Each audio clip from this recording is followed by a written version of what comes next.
Halo teman-teman, di kota-kota besar ya, banyak orang itu mungkin sudah terbiasa dengan laporan online. Kayak gue nih, gue udah 10 tahun lapor online kali ya. Udah nggak pernah menyentuh dokumen fisik. Tetapi ternyata di banyak daerah, terutama di daerah-daerah kecil gitu, masih banyak orang yang mungkin nggak ngerti internet, bahkan nggak punya komputer gitu ya. Mereka selama ini terpaksa lapor SPT itu online. Sorry, offline ya. Lapor offline pakai kertas biasa, tulis tangan gitu ya, kirim kepada kantor pajak, pakai kertas fisik. Nah, jadi banyak orang mulai mulai bingung nih, gua masih boleh nggak sih pakai laporan offline begitu, pakai kertas begitu, atau sudah tidak boleh? Jangan sampai salah gitu kan. Nah, ini ditegaskan kembali di Pers 11 nih ya. Langsung gua sampaikan ke teman-teman semua ya, kita share aja. Ini ada berita dari DTC News nih. Dari DTC News mengenai kriteria WP yang harus laporkan SPT tahunannya secara elektronik. Ya, jadi ada WP yang harus lapor secara elektronik atau online. Nah, SPT tahunan pajak penghasilan itu dapat berbentuk dokumen elektronik online ataupun formulir kertas ya, atau hard copy atau kertas fisik. Namun, SPT tahunan pajak penghasilan ya, SPT tahunan PPH ya, wajib disampaikan dalam bentuk elektronik atau online untuk WP yang memenuhi salah satu dari 7 kriteria ini. Jadi kalau kalau dikena salah satu dari 7 ini, kena satu aja ya, maka dia menjadi wajib online. Oke, yang pertama adalah WP merupakan wajib pajak badan. Ini clear lah ya, teman-teman ya. Kalau lu WP badan, sudah tidak ada alasan, lu harus menggunakan online. Oke, yang kedua adalah SPT tahunan PPH yang disampaikan. WP itu berstatus lebih bayar. Oke, statusnya adalah lebih bayar. Jadi gimana caranya supaya lu tidak kena ini? Maka SPT tahunan lu harus kurang bayar atau nihil. Sesimpel itu ya. Yang ketiga adalah WP diharuskan menyampaikan SPT massa dalam bentuk dokumen elektronik. Ini SPT bulanan ya, SPT bulanan. Lu nggak kena teman-teman ya. Kalau Anda selama ini menggunakan laporannya manual atau kertas fisik, lu tidak termasuk kategori ini.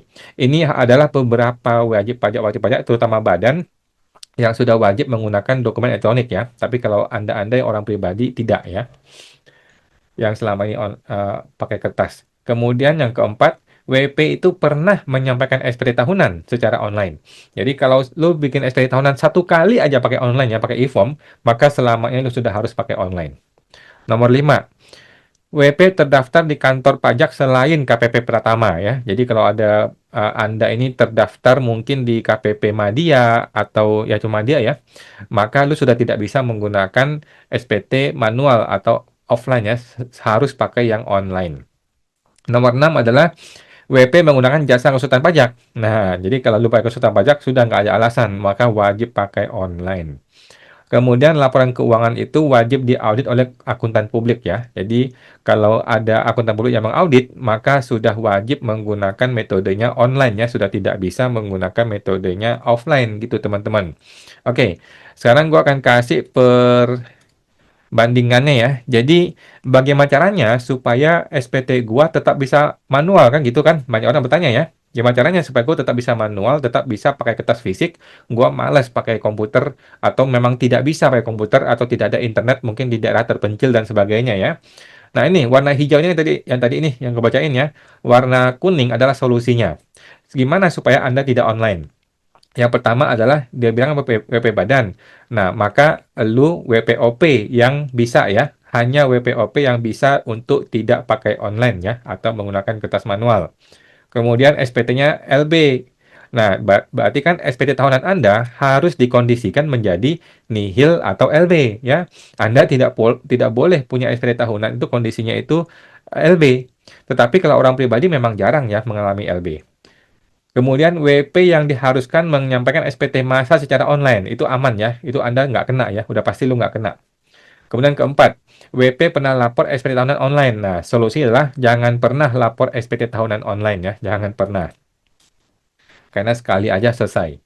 Kemudian WP terdaftar selain di KPP Pratama. Nah, maka Anda mesti cek dulu.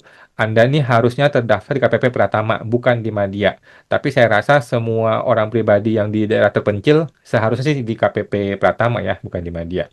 Kemudian Nomor 6 adalah WP menggunakan jasa konsultan pajak. Ya, gampang ya. Solusinya adalah Anda jangan pakai konsultan pajak.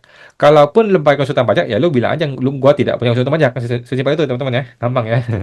Nomor 7 adalah laporan keuangan di audit. Nah, Anda jangan menggunakan laporan keuangan di audit, alias jangan pembukuan. Anda cukup pencatatan saja. Jadi sesimpel itu, teman-teman ya, solusinya supaya lu masih bisa menggunakan SPT tahunan secara manual atau hard copy atau kertas fisik yang tidak perlu online. Sekarang muncul pertanyaan, kalau gua orang pribadi lapor manual, tapi gua terima dividen dari saham, gua kan mau lapor e-reporting. Kalau mau lapor e-reporting, gua kan mesti daftar Cortex. Nah, gimana solusinya? Nah, ini menurut gua ya, daripada cari gara-gara, mending tidak usah daftar Cortex, tetapi paksakan lapor kertas secara manual. Kan ada tuh formulir manual, tinggal dibikin aja tulis tangan, kirim kepada KPP, ya, laporan e-reporting investasi dividen. Kemudian gimana kalau nanti ada TA, tes amnesti? Nah, silakan nih. Kalau TA mewajibkan pakai pakai online, silakan nih. Anda mesti daftar Cortex, kemudian mesti daftar daftar TA dan sebagainya kan secara online. Menurut gua, kalau Anda mau paksakan pakai manual SPT tahunannya, maka TA pun harus dipaksakan pakai manual. Seharusnya TA tetap mengakomodir metode manual ya, karena dia mesti mengakomodir dong orang-orang di daerah terpencil yang tidak punya komputer, tapi mau ikut TA kan. Nah, kemudian Anda jangan pernah daftar Cortex, teman-teman ya. Kalau Anda daftar Cortex, dikhawatirkan gara-gara terdaftar Cortex, maka Anda tidak bisa lagi menggunakan laporan offline ya atau manual gitu. Tadi sih nggak ada kriteria ya bagi orang sudah terdaftar Cortex ya, tetapi takutnya ya begitu daftar Cortex, takutnya sudah terregister secara digital sehingga tidak boleh lagi pakai manual. Silakan nanti ya. Kemudian, bagaimana kalau Anda dipotong PPh oleh pihak lain? PPh 21, 22, 23, 4 ayat 2, itu gimana? Nah, solusinya adalah Anda kasihkan nomor NIK atau nomor atau MPP sementara ya, yang 999. Jadi kasih nomor NIK aja, nggak usah kasih MPWP, kan nggak punya MPP ya. Punya MPP sih ya, punya MPP, tapi kasih NIK aja ya. Kasih NIK aja supaya nanti terbitnya itu MPP sementara. Kalau MPP sementara yang terbit, berarti kan tidak masalah dong. Berarti kan tidak masalah. Tidak tidak akan terregister di sistem NPWP Anda secara elektronik dan Anda tidak perlu juga daftar Cortex gitu teman-teman ya. Nah, intinya kalau emang mau offline, mau manual, maka jangan sentuh itu komputer. Ya. Jangan sentuh itu komputer. Nah, terakhir, gimana caranya bikin e-billing sekarang? Anda kan mungkin PPh UMKM nih, PPh UMKM selama ini kan lu bikin di ini, lu bikin di bank kan, bikin di bank atau di ATM. Kalau ATM udah nggak bisa nih, belum bisa lagi di ATM ya. Kalau di teller bank bisa nggak? Nah ini sudah mulai nih ya, coba tes teman-teman ya, coba tes ke teller bank bisa nggak, masih bisa bikin nggak e-billingnya untuk PPh UMKM. Kalau bank nggak bisa, datangin ke KPP ya, minta bikinin e-billing secara manual, tapi minta dia bikin, jangan pakai akun gua, jangan pakai akun Cortex, karena saya tidak punya akun Cortex dan saya tidak mau daftar akun Cortex, bilang gitu ya. Minta pihak orang pajak bikinin e-billingnya, setelah bikin e-billing, baru kita bayar seperti biasa. Ya. Intinya saya tidak mau daftar Cortex, saya tidak mau bikin e-billing di Cortex saya, kira-kira seperti itu. Kemudian terakhir, gimana kalau gue menyewakan properti kepada orang lain, kan gue mesti bikin e-billing dan lapor. Bikin e-billing dan lapor PPh sewa di era Cortex sudah tidak bisa pakai e-billing manual, harus pakai Cortex. Nah, ini gue belum ketemu solusinya teman-teman ya. Coba deh teman-teman kalau memang ada sewa, mau bayar pajak sewa, coba datangin ke KPP, minta gimana solusinya. Tapi saya tidak mau daftar Cortex gitu ya, karena saya masih mau pakai lapor manual, saya tidak mau daftar Cortex gitu ya, karena khawatir begitu daftar Cortex, kemudian lapor PPh sewa, lapor PPh unifikasi sewa, takutnya otomatis menjadi wajib lapor online di SPT tahunan. Nah, kalau KPP nggak bisa kasih solusi, ya udah nggak usah bayar PPh sewanya. Nanti aja tunggu pemeriksaan. Kira-kira gitu teman-teman ya. Daripada lu terdaftar sebagai wajib pajak yang wajib online, nanti kan cilaka ya, jadi repot ya. Gitu teman-teman ya. Jadi buat teman-teman yang masih pengen lapor metodenya manual atau kertas hard copy, di Per 11 ini masih memperbolehkan. Cuman hati-hati mengenai kriteria tadi itu, jangan sampai kena dari salah satu dari 7 tadi itu. Jangan sampai kena. Oke teman-teman ya, itu aja. Sampai jumpa. Semoga terbantu.